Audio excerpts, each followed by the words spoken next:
The eccentric Uncle Fester character has been a fan favorite of the Addams family, but away from the Hollywood glitz and glam, the actor who first played the part faced tragedies in his life. After his early success as a child actor, Coogan's life took many heartbreaking turns. Despite achieving a lasting legacy in the entertainment industry, his path to success was marred by heartbreak and sorrow. Born on October 26, 1914, in Los Angeles, California, our actor's real name was John Leslie Coogan. His parents, John Leslie Coogan Sr. and Lillian, were both performers themselves. Lillian, once a child actress known as Baby Lillian, hailed from a family deeply rooted in vaudeville. John Coogan, on the other hand, danced and entertained as a comedian on the vaudeville circuit. When they married, they joined forces and created a stage act of their own, with John as the comic and Lillian as his foil and singer. During the early years of Coogan's life, he was primarily cared for by relatives. However, he did make a brief appearance in a film called Skinner's Baby in 1917, alongside his mother when he was just an infant. As a toddler, his parents decided to take him on the road with them. Coogan's natural talents for imitations and dance steps caught his father's attention, prompting him to bring the young boy on stage one fateful night for a curtain call. The audience responded with overwhelming warmth and admiration, leading the tour promoter to insist that young Coogan became an integral part of the act, earning the family extra income. As their vaudeville show traveled to Los Angeles, fate intervened in the form of Charlie Chaplin, a rising director and comedian. Chaplin, in search of a child actor, happened to witness Coogan's captivating performance. Recognizing the young boy's potential, Chaplin concluded that Coogan was a perfect fit for his upcoming project. The agreement was set at a rate of $75 per week, and Coogan's father was also included in the deal, working as Chaplin's assistant. While transitioning from the stage to the silver screen proved challenging for the budding actor, who was accustomed to the instant reactions of a live audience, Coogan effortlessly showcased his natural abilities in front of the camera. To prepare for his role in Chaplin's masterpiece, Coogan gained some experience by appearing in a film called A Day's Pleasure in 1919. The real magic happened when Coogan collaborated with Chaplin on The Kid in 1921. The production of this film took over a year, but the wait was worth it. In the movie, Chaplin's iconic character, the Little Tramp, took in a child played by Coogan. However, circumstances forced the tramp to part ways with the child to ensure his safety. The Kid became an enormous success, with Coogan's performance nearly stealing the show and propelling him to stardom. This film remains one of Chaplin's most renowned works. To nurture Coogan's blossoming career, his father established Jackie Coogan Productions. John Coogan not only produced, but also wrote several of his son's feature films. Among these early works were Peck's Bad Boy, 1921, Oliver Twist, My Body, and Trouble, all in 1922.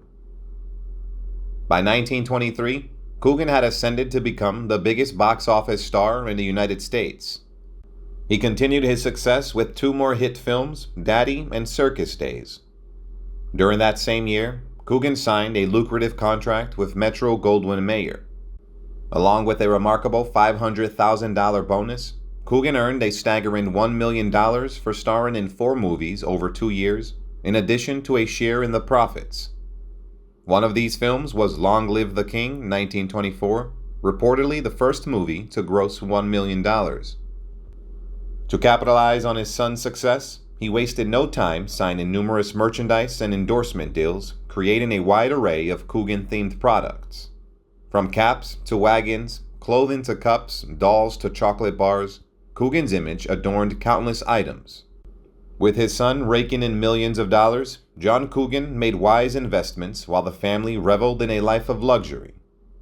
However, despite their immense wealth, young Coogan himself only received a weekly allowance of $6.25. Their extravagant home boasted one of the first swimming pools in Southern California, and Coogan even owned a dairy ranch that produced the milk he drank. To top it off, he had his very own railroad car, a testament to his extraordinary lifestyle. Using his fame as a platform for good, Coogan devoted himself to philanthropic endeavors. In the early 1920s, he wholeheartedly worked for the Children's Crusade, an organization dedicated to raising funds, clothing, and food for war orphans in Armenia and Greece. His noble efforts garnered recognition from the League of Nations, and he even had the privilege of meeting the Pope. Such was his celebrity status that he crossed paths with numerous mayors who bestowed upon him the keys to their cities. Coogan's fame reached such heights that he once remarked, as recounted by Neil A. Grower in American Heritage, quote, "Other boys went to see Babe Ruth, but Babe Ruth came to see me." However, as Coogan entered adolescence during the late 1920s, his popularity gradually waned. He continued to fulfill his obligations under the Metro-Goldwyn-Mayer contract, starring in films until its conclusion in 1928.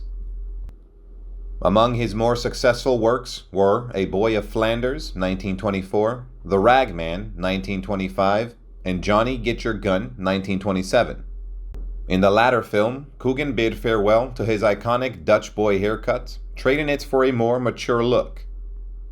During this time, Coogan performed in a stage show with his father. However, he also recognized the importance of education and dedicated himself to learning. From a young age until the age of 10, Coogan received private tutoring. Subsequently, he enrolled in the Urban Military Academy as well as other preparatory schools. Following his graduation, Coogan embarked on a pursuit of knowledge that led him to various colleges, including Villanova and the University of Southern California. Unfortunately, his academic performance suffered, compelling him to depart from Santa Clara University in 1932. In the realm of cinema, Coogan made appearances in a couple of films for Paramount, notably Tom Sawyer, 1930, and Huckleberry Finn, 1931. Despite his undeniable talent as an actor, these films failed to attract a substantial audience. In 1933, Coogan reached an agreement to star in short features for Talisman Studio, a low-budget production company.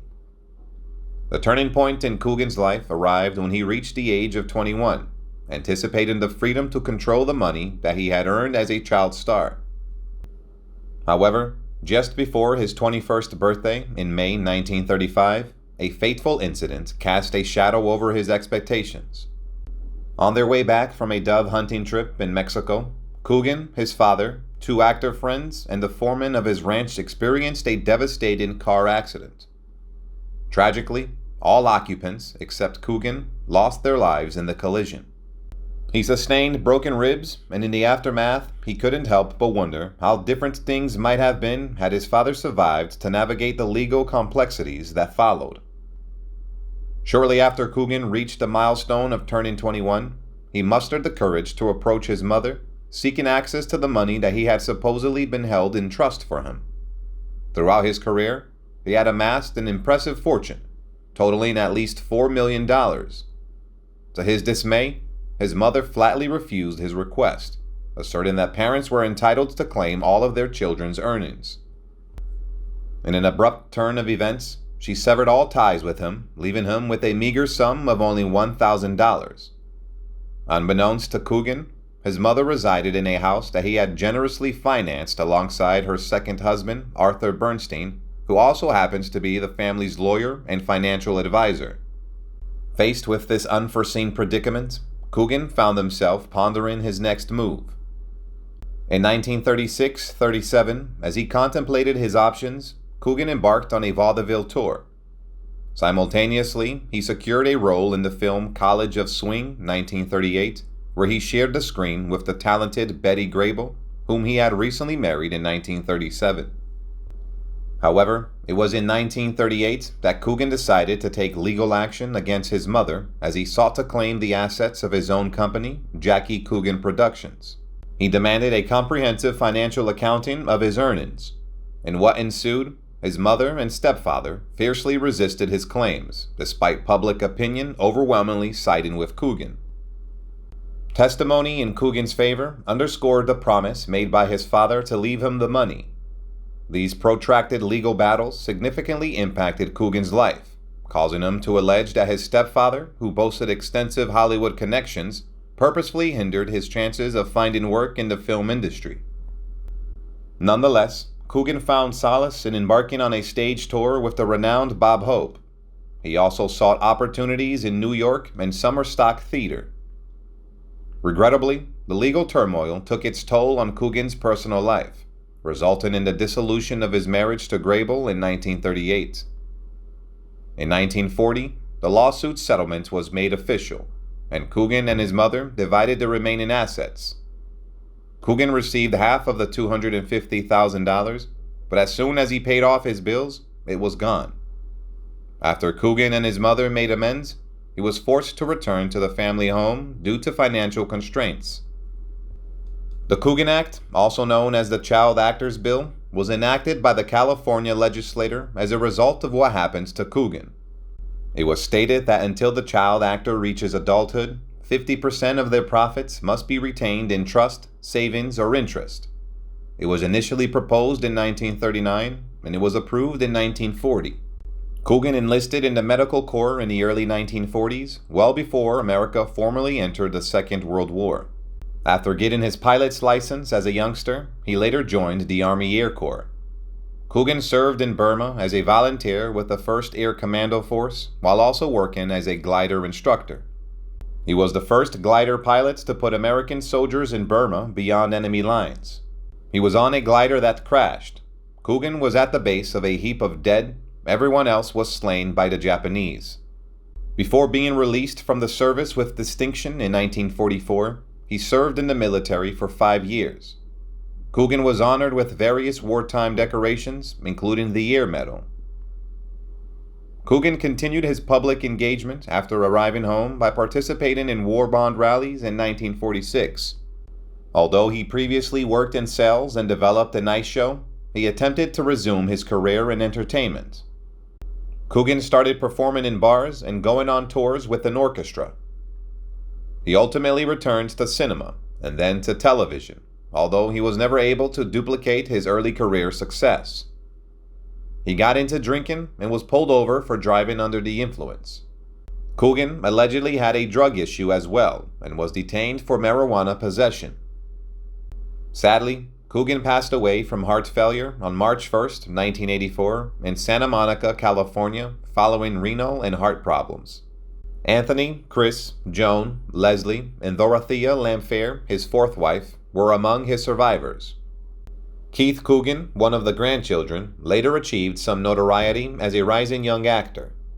Goodbye and rest in peace, legendary comedian Jackie Coogan.